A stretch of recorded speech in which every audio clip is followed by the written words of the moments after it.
నమస్కారం అందరికీ. తెలుగు కథామృతం లక్ష్మికి స్వాగతం. ఈరోజు బారిస్టర్ పర్వతీశం 10వ భాగం అండి. స్టోరీలా స్టార్ట్ అవుతుంది. రైలు బయలుదేరింది. ఇంకో 10 నిమిషాలకు ఎగ్మూరు స్టేషన్లో ఆగింది. అక్కడ బంట్రోతుని అడిగితే ఇది ఇంత చిన్న పట్టణమేనా అన్నాడు. ఎంత గొప్ప పట్టణం అని ఆశ్చర్యపోతూ, ఊరి మధ్య నుంచి కూడా రైలు వేశారు, ప్రజలకేమీ ప్రమాదం ఉండదు కదా అనుకున్నాను. అంతలోనే నా పెట్టెలోకి 4 ఆరవ వాళ్ళు రాబోయారు. చిల్లకల్లా వస్తున్నారు నాయన, అవతలకు దయచేయండి అన్నాను. వాళ్ళు నా మాట వినిపించుకోలేదు. మాట్లాడకుండా తలుపు తీస్తున్నారు. అబ్బాయి, మీకు తెలియలేదు, ఇది సెకండ్ క్లాసు, ఇందులో ఎక్కితే జర్మానా వేస్తారు, అవతలకు వెళ్ళి ఇంకో పెట్టెలో ఎక్కండి నాయన అన్నాను. అందులో ఒకటి నా మొహంకే చూసి, నువ్వు ఇక్కడ ఉన్నావే, 4th క్లాస్ పెట్టెలో ఎక్కవలసిన మనిషి వాళ్ళే ఉన్నావు, దయచేయమని వచ్చి రాని తెలుగులో అన్నాడు. వాళ్ళ సాహసం చూస్తే నాకు ఆశ్చర్యం వేసింది. చిత్తము పెంకితనానికి సౌందర్యానికి మీది పుట్టిల్లు, ఇంకా కబుర్లకేమీ లోటు గనుక అధిక ప్రసంగం చేయక దయచేయమన్నాను. నేను అన్నదంతా వాళ్ళకు బాగా అర్థం కాలేదని తోస్తుంది. అందుచేత వాళ్ళు నా మాట వినిపించుకోనట్టు నటించారు. సరిదా అయ్యా, నువ్వు జాస్తి వాడవయ్యా, మాకు తెలుసును అన్నాడు ఒక్కడు. ఇంతట్లోకే గార్డు అలా వెళ్తున్నాడు. వీళ్ళను అవతలకి గెంటేయమని చెప్పుదామని కేక వేశాను. వాడు నా మాట వినిపించుకోకుండా చక్కపోయాడు. ఇంతట్లోకే వీళ్ళకు తోడు ఇంకో ఆయన చేరాడు. ఆ వచ్చినానికి తోటి వాళ్ళ సంగతి అంతా చెప్పాడు. నాకు ఇంగ్లీష్ రాదనుకున్నారు కాబోలు. వాళ్ళు వట్టి పల్లెటూరు దద్దమ్మలా ఉన్నాడు, గాడికి రూపాయో 2 చేతుల్లో పెట్టినట్టున్నాడు, ఇంకా పాపం పెట్టంతా తనదే అనుకుంటున్నాడు అని వాళ్ళు అనుకుంటున్నారు. నేను గాడికి రూపాయి ఇచ్చినట్టు వీళ్ళకేలా తెలిసిందా అనుకొని అనవసరంగా అట్టే మాట్లాడకండి. చట్నపట్నం అంతా ఊరు కాకపోయినా నేను నర్సాపురంలో చదువుకున్నాను, నేను గాడికేమి ఇవ్వలేదు అని అన్నాలనుకున్నాను. మీ వైఖరి చూస్తే తెలియక పొరపాటు సెకండ్ క్లాస్కి వస్తున్నారేమో అనుకొని మీ మేలుకోరు చెప్పాను. మీరు ఈ టికెట్ కొనుక్కున్నట్లయితే ఇందులోకి రావచ్చు, నా అభ్యంతరమేమీ లేదు అన్నాను. దర్జాగా గాడు రూపాయి పుచ్చుకొని మోసం చేశాడు కదా అనుకున్నాను.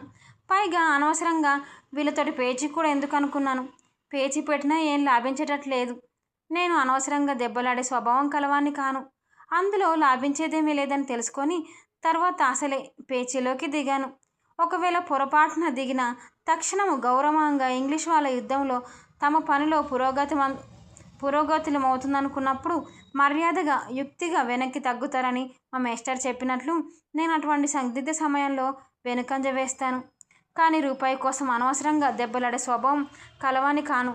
అందులో లాభించేదేమీ లేదని తెలుసుకొని తర్వాత అసలే పేచీలోకి దిగను. ఒకవేళ పొరపాటున దిగిన తక్షణం గౌరవంగా ఇంగ్లీష్ వాళ్ళ యుద్ధంలో తమ పని తాము మరెలాగవుతుంది అనుకున్నారు, మర్యాద యుక్తిగా వెనక్కి తగ్గుతారని మా మేస్టర్ చెప్పినట్లే నేను అటువంటి సందిగ్ధ సమయంలో వెనక్కంజ వేస్తాను. కానీ రూపాయి అనవసరంగా ఘాటుకి ఇచ్చినందుకు మాత్రం చాలా విచారంగా ఉంది. ఏమంటే పైకి మరోలాగు కనపడ్డా నేను బహుజాగ్రత్త మనిషిని. అనవసరంగా డబ్బు కూడా ఖర్చు పెట్టడం నాకు ఇష్టం లేదు. అలా అని సమయం వచ్చినప్పుడల్లా వెనక్కి తీసేవాని కాను. కానీ మంచో చెడో కొంచెం దూరాలోచన కలవాని కనుక ఒకటే పద్ధతి పెట్టుకున్నాను. ఒకటి వేసి 10 లాగాలనే పద్ధతిలో వాడిని. అందుకనే వాడేమన్నా అనుకున్నా, నేను వట్టి వెర్రివాడిని అనుకున్నా గార్డుకు రూపాయి ఇచ్చాను. రూపాయి పోయినా దూర ప్రయాణం కనుక ఇరుకు లేకుండా సౌకర్యంగా 4 రెక్కి పెట్టెలో నేను ఒక్కడనే కూర్చోవచ్చు కదా అనుకున్నాను. కానీ నా ఈ జన్మలో ఒకసారి మట్టుకు మోసపడ్డాను. ఇది ఇంకెప్పుడు ఇంతవరకు దొంగతనమే చూడలేదు. ఇప్పుడు పెట్టెలో ఇంకెవరు ఎక్కరని విచారమే లేదు. నాకు పట్టుకున్నదంతా ఏమిటంటే నిష్కారణంగా వాడు నన్ను ఎందుకు ద్రోహం చేయాలని. కావాలంటే దేహి అంటే జాస్తి లేదంటానా? నేను అంత కష్టమెరగని వాడిని కాదే. మానవ స్వభావంలో ఎంత దుర్మార్గం ఉంది.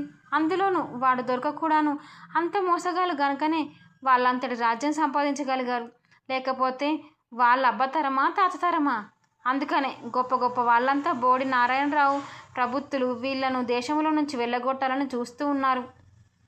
పోనీ మనసొంటి వాళ్ళే వాళ్ళు కూడాను. నా పెట్టెలో ఎక్కినందువల్ల నాకే నష్టమేమీ లేదు. కానీ గాడికిచ్చిన రూపాయి తప్ప అయినా ఎక్కిన వాళ్ళే తెలుగులో అయితే కాస్త మాట మంతి ఆడుకోవడానికి కష్టము సుఖము చెప్పుకోవడానికి వీలుగా ఉండేది. అదేది లేకుండా కలలోకి వచ్చే రూపు గ్రామసింహాలు వధించుకుంటున్న సంభాషణ. వీళ్ళను ఈ 60 వాళ్ళు వచ్చారేమో అని మట్టుకు మహా కష్టంగా ఉంది నాకు. అంతట్లోకే రైలు బయలుదేరడానికి గార్డు ఇలవేశాడు. ఈ వచ్చిన 4-5గురిలో ఆఖరణ వచ్చిన ఆయన ఒక్కడే లోపలికి వచ్చాడు. తక్కిన వాళ్ళంతా ఊరికి ఆయన్ని సాగనంపడానికి వచ్చినట్టు తోస్తుంది. అక్కడే ఆయన ఉన్నప్పుడు ఆయనలో ఆయన మాట్లాడుకోలేడు కనుక మాట్లాడితే నాతో మాట్లాడాలి, లేకపోతే మాట్లాడకుండా ఊరుకోవాలి. అందుచేత ఎలాగైనా పర్వాలేదనుకున్నాను. రైలు బయలుదేరింది. చాలా దూరం వరకు చిన్న చిన్న స్టేషన్ల దగ్గరలో చాలా ఉన్నాయి. అక్కడెక్కడ రైలు ఆగలేదు. రైలు ఆగినప్పుడు మధ్యన ఇన్ని స్టేషన్లు ఎందుకు కట్టారా అనుకున్నాను. పెట్టెలో కూర్చున్నారాయన. అడుగుదామనుకున్నాను. ఇదివరకే పల్లెటూరు దద్దమ్మ అన్నాడు. ఈ ప్రశ్న వేస్తే ఇంకేమంటాడో అనుకొని ఊరుకున్నాను. కానీ చెన్నపట్నం పొలిమేర ఎక్కడో మటుకు చెప్పండి అని కోరాను. ఈ చిన్న చిన్న స్టేషన్లన్నీ చెన్నపట్నం చేరినవే అని చెప్పాడు. ఇంగ్లాండ్ కంటే కూడా చెన్నపట్నమే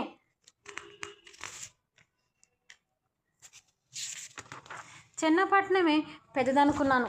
ఈ ఊళ్ళో బంధువులు స్నేహితులు ఒకరినొకరు చూసుకోవాలంటే పొరుగురు ప్రయాణం ఎలాగూ ఉంటుంది కదా అనిపించింది.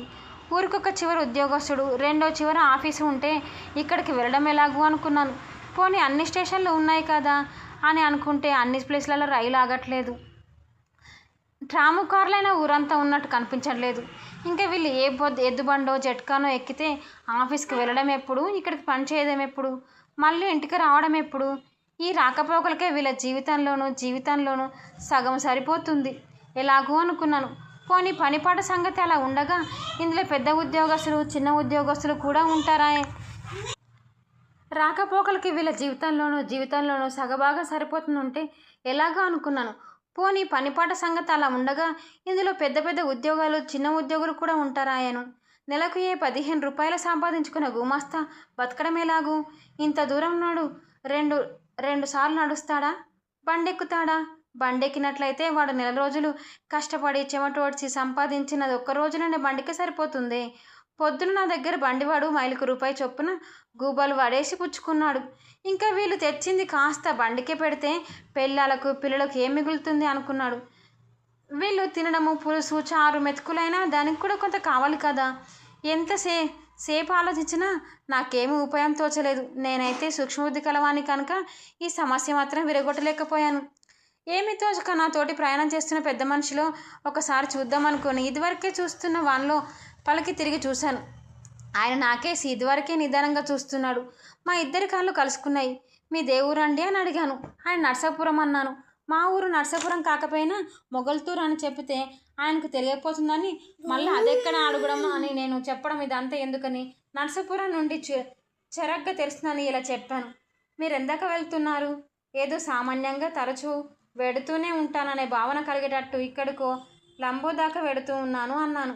అలాగా అని నాకేసి నిదానంగా చూసి కొంపదీసి ఇంగ్లాండ్ వెళ్ళడం లేదు కదా?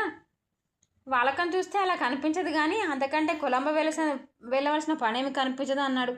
అలాగా అండి, నా వాళ్ళకం ఎంచేత అలా కనిపించడం లేదు? అందులో తమరేమి లోటు కనిపెట్టారు అని అన్నాను. అబ్బాయి, మీ తెలుగుదేశంలో చిన్న కథ ఉంది. ఒక శాస్త్రి గారు ఊరు వెళ్తున్నారట. ఆయన చూసి ఒక తుంటరి కుర్రవాడు, ఏమండోయ్ తిమ్మన్న గారు ఎందాక దయచేస్తున్నారు అన్నాడట. ఆయన నీవెవరో జ్ఞాపకం రాకుండా ఉంది అన్నారట. నన్ను ఎక్కడ చూసావు అంటే నా పేరు ఎవరు చెప్పారు అని అడిగాడట. అడిగితే వాడు నవ్వుతూ, అయ్యా, నేను ఇదివరకు ఎప్పుడూ తమ దర్శనం చేయలేదు. అయినా తమ ముఖం చూస్తే తమ పేరు తిన్నన్న గారే అయి ఉంటుందని ఊహించాను. నా ఊహ నిజమైందని చక్కపోయాడట. అలాగ నువ్వు వేరే అడగాల నాయన అని అన్నాడు. ఈ స్టోరీ మీకు నచ్చినట్లయితే లైక్ చేయండి, షేర్ చేయండి. మరిన్ని కథల కోసం మా ఛానల్ సబ్స్క్రైబ్ చేసుకోండి.